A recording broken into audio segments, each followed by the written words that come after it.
ఊరిలో పాపయ్య అనే ఒక రైతు ఉండేవాడు. తను ఆవులను ఇంటికి తీసుకొని వెళ్ళేవాళ్ళు. గట్టు కలగలో తున్న ఎలక కొన్ని పిల్లలు పెట్టింది.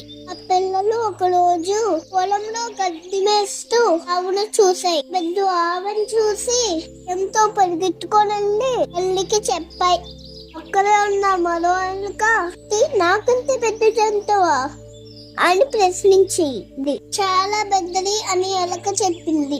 ఎలక కలుగులోకి పోయి ఆహారం తిని వచ్చి చూడండి జంతువు శరీరం ఎంత పెద్దగా ఉందా అని ప్రశ్నించింది. ఇంకా పెద్దగా ఉంది అని బాబు ఇచ్చాయి. కానీ ఇంకా పెద్దగా కనిపించాలని ఎక్కువ తినేసరికి పగిలి అక్కడే చనిపోయింది. కథ వల్ల మీకేమర్థమైంది?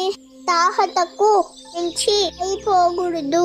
ఈ కథ మీకు నచ్చినట్టయితే లైక్ చేయండి, షేర్ చేయండి, సబ్స్క్రైబ్ చేసుకోండి. ధన్యవాదాలు.